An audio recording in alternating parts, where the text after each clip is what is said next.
Singles match. Kenny Omega versus Gabe Kidd. One of the greatest matches I've ever seen in my life.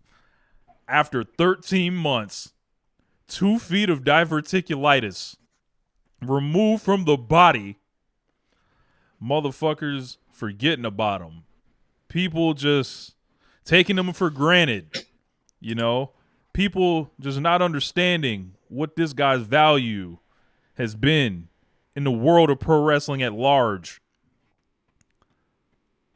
Kenny Omega returns to the Dome like God himself, better than he ever was, moving in a way that it feels like he's 5 years younger, seemingly extending his prime when some people thought he was leaving it.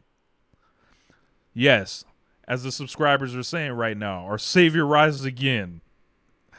I thought this match was just from start to finish perfect. And that goes from the entrances, that goes to like the theme, how the theme songs made you feel when they were playing them. Gabe come out there with all his homies. It actually kind of reminded me of when Kenny used to come out to big matches with the Bucks, but except he came out with like 4 of those guys. Do you remember in the cage match with Swerve and Heyman how Prince Nana was on the outside of the ring talking all the shit the whole time and just kind of adding a little bit to it, like just they were doing the same thing except we'll just cuss word after cuss word after cuss word. Yeah, and they're saying like that motherfucker's hurt. Like I was really like it's right there, like you're feeling it. The commentary at times I think was grating, but I think overall was a positive for the match. But you know, Charlton kind of stepped in it, and people are acting like he didn't step in it. Okay, they gotta stop. So I listened to it and like I heard he got suspended for this. Yeah, he ended up getting suspended. What do you think was the thing he said that got him suspended? Called Tony Khan a money mark. So you think he got suspended for the money mark comment? Yeah. Okay. And like basically Rocky was like, "Hey man, you need to chill. You got too much dip on your chip." Like that's they basically, you can hear audio drop, but it wasn't during that. You can hear audio drop once he said about like the AEW took New Japan guys once he started dropping Jay White, Ospreay. There was a pause in the audio. And then all of a sudden you hear him pick back up and then mention Okada, and then you hear Rocky was like basically trying to wrap cut him that off. Shit up. Yeah, but like I didn't. But as far as the story of the match is like, this isn't anything different from like telling the story from the perspective of a person that works for New Japan and the situation. Like it's not like for example when Kenta. When Kaito and Okada had that thing where they did that work shoot thing, and then like you heard your boy say like it's not Okada's fault that you didn't get over, kid. Like it was one of those like it's a rivalry or it's a thing between the two promotions right now, and it's supposed to be a biased commentator planning you like telling you the story to make you enjoy that. That's how I saw it. I didn't see it as like he's going to business. I didn't see it as that. Yeah, I just thought he was doing too much. Like it was like, all right. I mean, obviously, someone thought he was doing too much. He got suspended. Yeah, look, New Japan Pro Wrestling allegedly thought he was doing too much. So I mean, I don't know.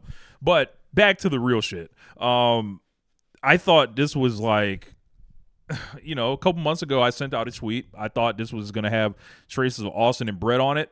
Some people jumped out the window to try to tell me I was wrong. I didn't know what I was talking about. People say anything on the app. Well, how about it now, motherfucker? Like I just seem to keep getting these things correct. It's almost like I know what the fuck I'm talking about with this pro wrestling shit sometimes. Just a little bit. But I thought the environment for this was so cool. The story of it was so cool of like Kenny Omega coming back, choosing to come back to New Japan himself with his deal. It's not AEW. That's why I think the Charlton thing doesn't hit for me, because it's like it's not necessarily AEW versus New Japan, because Kenny Omega's not really representing AEW being here. He's just like that's who he's contracted to. Whatever. I was like, leave that shit for Gabe. You know, with everything. But Gabe, but the thing is, he is selling the point. He is selling the the conflict or the grievance that Gabe Kidd has against Kenny Omega on behalf of New Japan. Like, that is what Charlton is selling. And also he worked there as the guys exited or left and went to AEW. So like he has a perspective. It's like if Tony Schiavone was still around, the guys that came back or whatever else from WWF or whatever else, and like the guys came back, it was like, yeah, this asshole left. Like, speaking of Schiavone, he had a tweet about Charleston. Oh yeah, he deleted. Schiavone fired back, said you stank. Wash your ass. Tony Schiavone, One Nation Radio listener. That was insane. But anyway, like, it's just that's all I saw. It is like he's helping tell the story of the tension between of like why it could be seen as legitimate from the perspective of whatever else. Like, as far as the too much, I didn't see it as that. But like, you can spend them. When he's literally pulling lines from podcasters talking about Okada being a meme and stuff, and it's like, how does this add to Gabe McKinney? Let's get to it, man. Let's stick to where we at. Like, you were watching an all-time classic happen in front of you. Tell me what's happening. So for me, as far as the match, like I see the score, I see this cage match scoring, and I'm flabbergasted. But like, because I'm looking, because I'm up, I have it. Like, I don't think this is Kenny Omega's 5th or 10th best match. I think that's absurd. But yeah, like, I thought it was a great match. And like, yeah, it wasn't necessarily. I think so much of it is like Kenny Omega at this point, like, we'll see when he gets back to AEW, but like, this match does not lead me to believe like the Kenny Omega that we've known and loved for all these years is the same guy, and nor should he be. But like, this was like, it was a death match. It was a well-told death match or whatever, but it's like the movement is still there in spurts or whatever, but like, a classic Kenny Omega Okada match. I'm not sure. We'll see. We're going to see in July, but like, there are a lot of things that were done in this match just to do the whole, get through a long lift match or whatever else at that stage or whatever. So we'll see. But it was still a great match, but it's like, it's weird with Gabe Kidd for me, because Gabe Kidd does the I think he wants to be Eddie Kingston, which is funny because he got injured wrestling, or Kingston got injured wrestling him. But it's like, he wants to be I'm the real guy, and then it's like, but like, you don't show the vulnerability of the pain of being. I think he does show the. No, hold on. Let me finish. I mean that as a character, not in the ring, not selling in the ring. As a character, he showed it through his ring gear. The vulnerability by wearing the line. Yes, because the whole thing behind all the bullshit that he has going on or whatever, or everything that he does with the talk game, this guy fucking loves New Japan Pro Wrestling. We already knew that. That's saying you love the promotion you work for is not being okay. It is vulnerable, and he's a bad guy, but there's a heart of gold underneath that. He's vulnerable in the same way that like CM Punk is vulnerable right now. So much he loves WWE too. Like, it's not, I'm home. It's like, anyone can say that. Like, it's. But like, he's willing to go in there and really fight it out in a way that, like, CM Punk's not wrestling like that. But Rich, I'm talking about the character. I'm not talking about the wrestling. But his character is wrestling. Rich, I'm talking about the character as he cuts promos and sells matches. And then yes, you have to you like, I don't think you're like looking deep enough on him. Like, I think you're. Because nothing's deep with him. Because Eddie Kingston's deep. He's not. No, he's absolutely deep. I think what you're missing is like, you're seeing like the Conor McGregor over, kind of exterior, but you're not seeing like what's behind that. And he showed me in this match what's behind that. I'm far more impressed with him as a wrestler when the bell rings than him as a character. Because the character does nothing for me. It's off-putting. It just is. Like, I think he's a very good wrestler with a lot of potential as someone that could be like a great brawler or whatever else, and can sell you on matches. But like, I think there is a limitation to the stuff he can do, being like cutting promos the way he cuts promos. I just think this flat out is. And like, but he doesn't have those restrictions. Like, he's not on American TV. I didn't say he was. I'm saying it's flat even for like the guys we've seen in Japan and speak English. Did you see how the people at the Dome reacted to him? Yeah, they like him. Cool. They like a lot of the wrestlers in New Japan. Bro, this guy does he have a better? Does he have some type of special? Hold on. He's in the ring with Kenny Omega. Are you trying to say he has a better connection with the Japanese fans than Kenny Omega? James, they cheered him over Kenny Omega. Because he's working heel. That's the point. I get that, but he has to be able to walk in those shoes. They're not just going to cheer anybody over Kenny Omega. Like, this guy was picked for a reason. Like, this guy was picked for a reason, and he stepped the fuck up. I think if you didn't like Gabe Kidd, you should respect Gabe Kidd after this. If you respected him, you'll probably like him. And if you like him, you'll love him. I thought this was a great match. The character does nothing for me. So if you like him, you love him. And if you love this guy, you'll take a bullet for this motherfucker. I was so impressed. I see. I was so impressed. I'm hearing this conversation with you. I was so impressed. Like, bro, I think this guy, he could be the next Stone Cold Steve Austin. No bullshit. Like, there's so many of the parallels there. He's a great wrestler, great talker. Like, and bro, I think this guy's phenomenal. Hold on, because I'm assuming it's gonna get clipped. Like, I know what you mean when you say that. People are gonna be listening to you say they're gonna be like, "What do you mean, the biggest wrestler in the business?" Like, we're not having. We're talking about like the parallels as far as like the character and that kind of thing. We're not talking about like, will he be the biggest draw of the '90s? Right. Knock it the fuck out. Hold on. On your behalf. Knock it the fuck off. Dorks are gonna be in the comment section. All right, continue. I was gonna say, because with Gabe, I think the second that he's with you, kind of quote unquote, and he's not like the antagonistic thing, he will find a way to connect with people. It's like our heroes are hidden inside of villains, I feel like, and he's always been a bad guy or whatever, but deep in him, there's a reason he had Tanahashi crying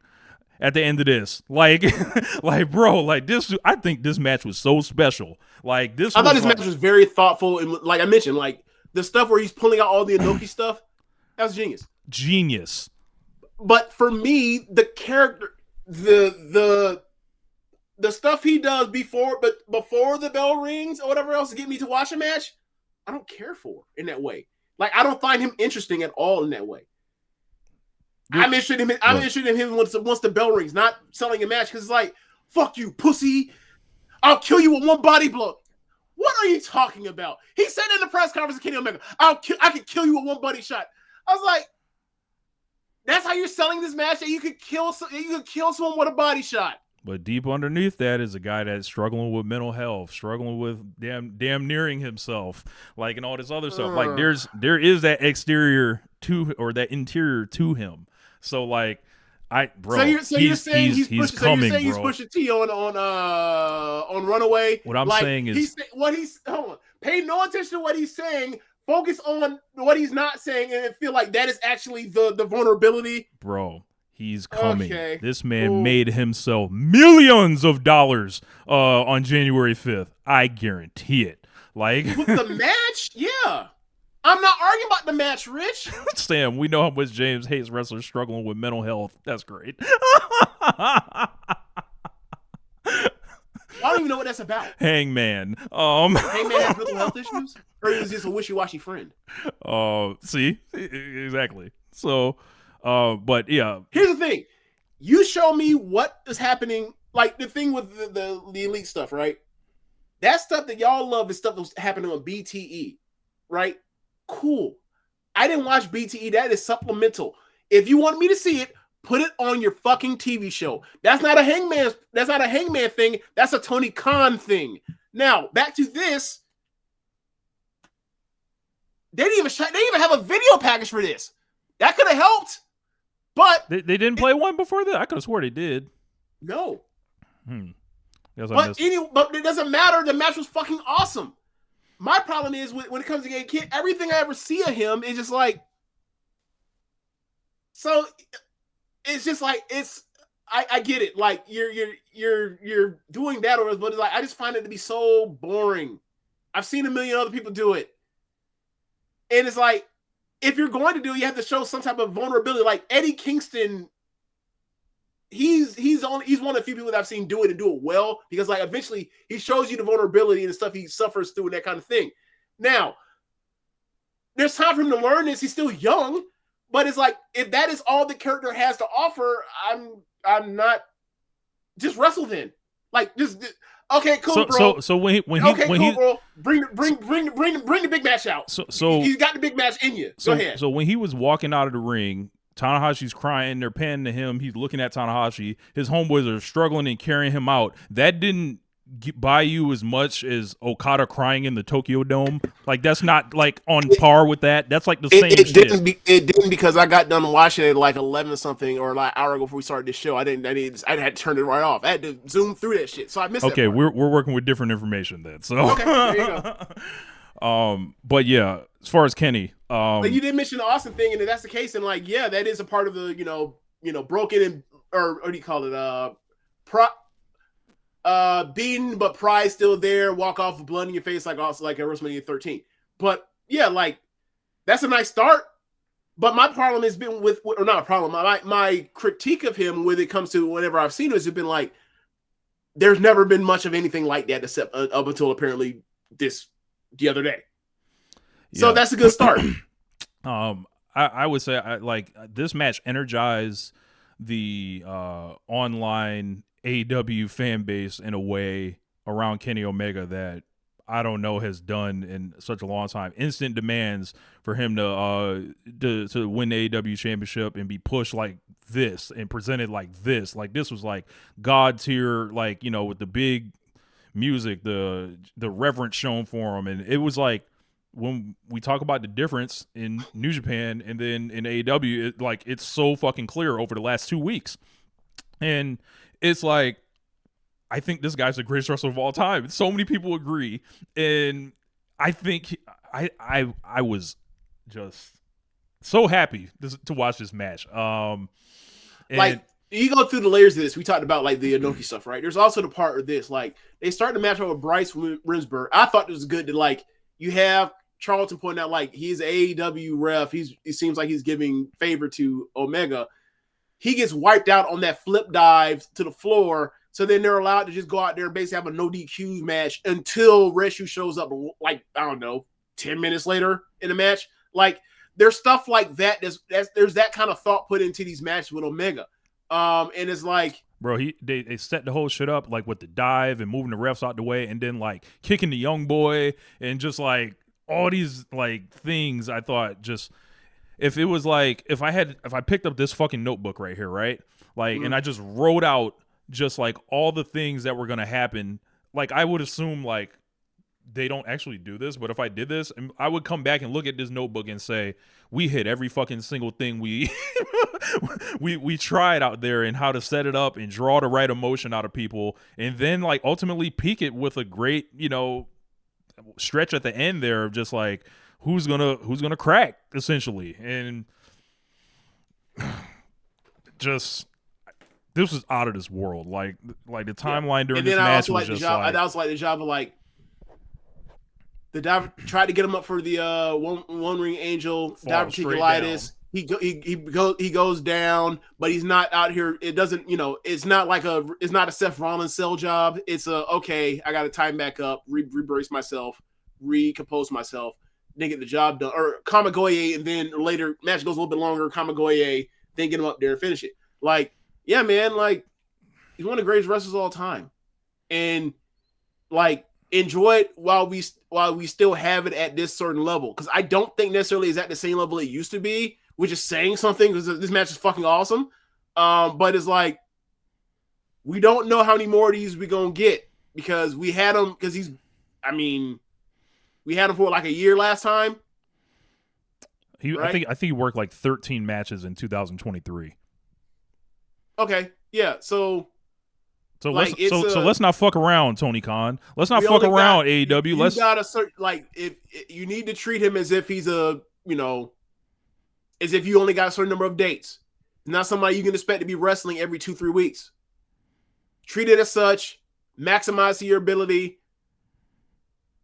Do interesting stuff. Make it mean something. If he's not the champion, treat him like he's the next best thing after that. Two big promos. It's quite honestly what they should be doing with John Moxley, but instead they just gave him the fucking belt and put it in a briefcase. Yeah, and he's tying up the Rock and Roll Express with duct tape and shit. This is the heat in these streets, man. End this shit. And all the shit we gave Naito earlier for that abomination he put on in the Sun main event, right? At least he's drawing down the card. He helped draw that gate by him, or him and Hiromu. That match drew that down the card. Jon Moxley might want to learn that lesson. You don't have to be at the top of the card to draw. Amazing. But yeah, Omega and Kidd, just I'm interested to see where Dave goes on it. Like this, man, this is I think he's going 5, bro. I think he's going 6 easy. He's going 6. I think he's going 6 easy.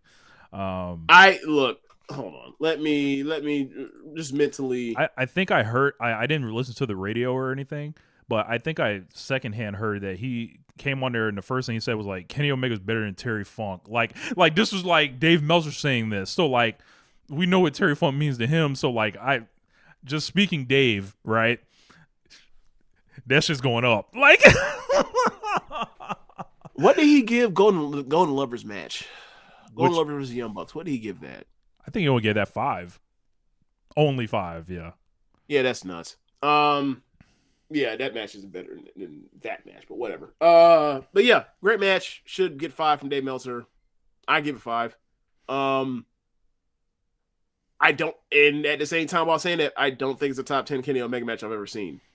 That's kind of the level we're at with Kenny Omega. Because I don't, like, you want to take that match, you want to take one of them Ishii matches from the G1s. I don't know, honestly. You know, some of this they're different. But I'm saying, like, because some of this is my particular taste. Give me the match. Give me the matchy match. Some of this is time and place, and him just getting off, literally beating death, and then just being so wrapped up in the performance they did. This shit's higher rated than like the Tanahashi Dome match. And I'm like, okay, buddy, that sounds insane to me. Like, bro, but whatever. Like, people love it, and obviously, you know how cage match ratings, they'll go down over time because people hate. Yeah, it was at 9.73 for a while, and then it was like 9.71. Now it's like 9.69. So yeah, that's where we're talking about. Like, yo, this is nut. Like, this is nuts. This is a top 5 KO match at 9.8 something. Yeah, man. Like I get it, like man. I see it. Like it's higher rated than one of them Okada matches. Like the one the draw. The is it the draw or the G1 one? I think it's the draw. Okay, hold on. Let me look. I had glanced at something. I was like, wait, that date right? Look, if you talk about the G1 match, I'll hear you out. I like the G1. Like my personal, like, give me the half-hour match. Or not the half hour. Give me the G1 match over the hour draw. Some people like the draw the most. Not for me. Like, look, it's the best hour long match. It's the best hour long match I've ever seen. However, when I got to the finish of that shit and it was a draw, I was furious. I was like, you tell me these motherfuckers built me for a whole hour? Yeah. Well, I'm still going. And I get a finish with Dominion is obviously the best one, but I know what people are saying. Like, bro, I love this match. Like, I think it was like it did so much for Gabe Kidd. I think he's. I love the match too. It's just we're in the content. It'd be like, what is your favorite? It'd be like, what is your favorite Jerry Rice season? It's one of those what we're doing right now. It's like, all right, well, what about what's your most important match? Like, all right, well, I'm stuttering. So it's like, what do you want to talk about? It's like, all right, do you want to talk about like when he was like 38 and had 1,200 yards as a Raider? Like, where does that rank? Mm-hmm. Like, we're kind of like at that point now with Kenny Omega.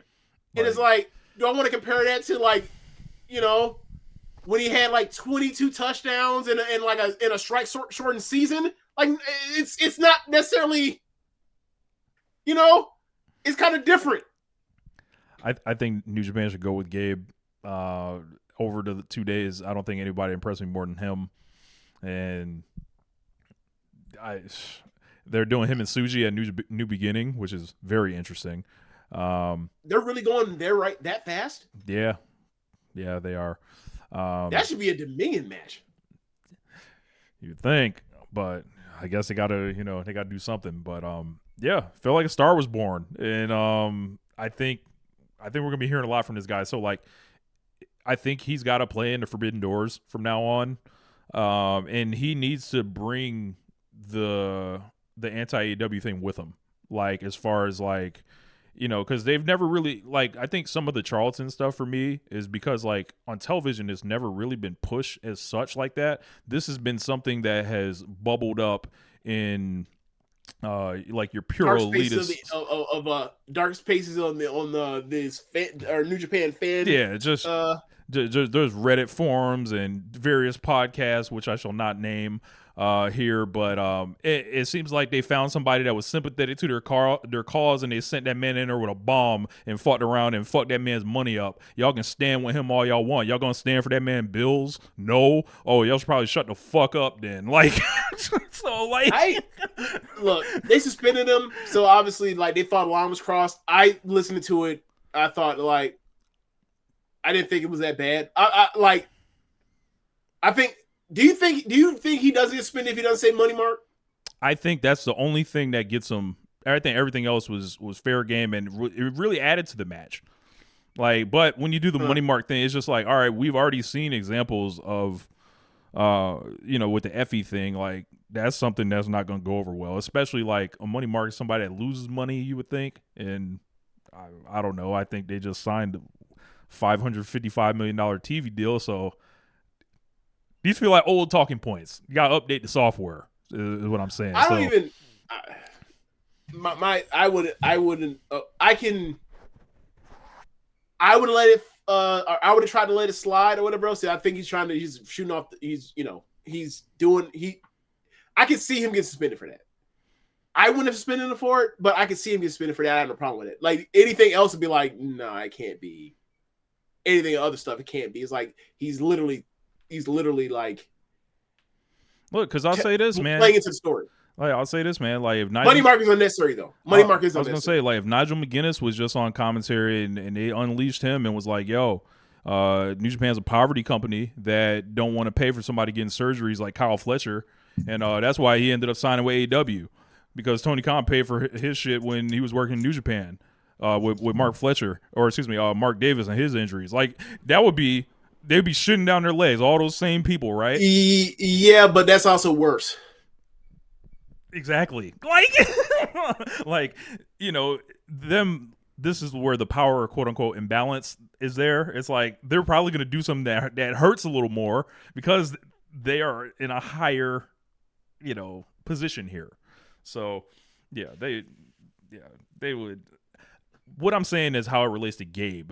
Is if you want to introduce this now, but I'm not under the impression that the company's ever really wanted to introduce, because it's never been New Japan really versus AEW as a overall concept. It's been like these are partners. These are cool matches we're putting on, and So and then it's like Chris Charlton was radicalized somewhere and brought the radical thing. I'm like, all right, well, I think they should try to test how people respond to it, and then unleash Gabe Kidd on TV and be like, yo, and send him out there with a mic and tell him, yo, you're just not allowed to curse like a madman. Go and tell us what you hate about AEW. Boom, and then make something at Forbidden Door. I hate the way that they walk, the way that they talk. I hate the way that they dress. Yeah, Kevin Kelly in his ear. Wow, a lot of people saying that.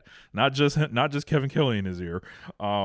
But yeah, it was interesting that with Rocky and hearing like the pushback, it was like, yeah, and then Walker Stewart was like, hey guys, put the guns away. Like that shit was funny. Yep. But classic match. But you guys gotta remember, Rocky is in the AEW office. Yeah. Yeah, right. So don't get me wrong, he did the right thing by being like, hey, I'm here off the strength of all the times I worked in New Japan. I'm in AEW. I'm the perfect person to do this show on commentary. I've done commentary for New Japan English side as well. And I'm the perfect person to be like, as Charlton's getting this shit off, I'm the person to be like, hey man, you gotta relax. Take it easy. So yeah, I thought listening to it, I had heard there was something. Maybe it's because I had heard something happen before I watched it, and then so my antenna was already up for something, expecting something really bad, and then it was like, oh, money mark's bad. A money mark is something that can get you suspended, but outside of that, everything else seems like he's doing the job. So maybe if I heard it for the first time without, that expectation that it's going to be something bad, I'd have been like, oh, shit. When I was watching, I instantly knew. I was like, oh, he doing too much. It was like, I knew something was kind of, it just felt like he had too much dip on his chip. It was like, oh, you might want to, you fucked it up a little bit too much. And you also know with the way that, like, Charlton does the English commentary, like, no one is giving him notes. He's doing this shit on his own. Right. I don't mean like tonight. I mean like all the great stuff he's done as English commentary side for New Japan Pro Wrestling for years. He's been a person that's been like, no one's telling him, hey, say this. Not happening. Right. Him and Kevin Kelly, whoever else have like had to be the narrative crafters for the Western side for this company for years. And he's done mostly an outstanding job for it. That night was a fuck up. That was a fuck up. Look, man, got radicalized trying to pander to podcasters, and I hope they donate that man some Patreon funds or something for these next 2 months. Now the best help your boy out. Stand with him. No. Here's the best part, right? Or not the best part. Here'd be the funny part. If New Japan let him go, you know who I want him to be? Where? AEW. Because he's fucking good. Stupid. Because he's fucking good, and he can translate for the Japanese wrestlers. He'd be great at this job, and he'd be great for this for AEW. Now, do I think he will get a job because he just called Tony Khan a money mark? I don't know. I don't know if Tony Khan's built like Vince McMahon. I don't know. But like, if he were not wrestling, if he was not, doing the stuff in New Japan, I think he'd be great in, I think he would be great in AEW. Funny. That's so funny to wrap this up with. That's so funny. That would be fucking hilarious. All of a sudden, like, you're like, yeah, Pop Duck, Chris Charlton and Alfred Guinness. Like, oh, what are you doing here on Collision? Maybe torturing that man, bro. Kevin Kelly got all that heat. My God. Well, he's not an asshole like Kevin Kelly is. So he ain't out here, protecting the children. Oh yeah. You read about that part with Kevin Kelly. Yeah. Kevin Kelly, believes in some wild things. Yeah, to say the least. Yeah. Main event.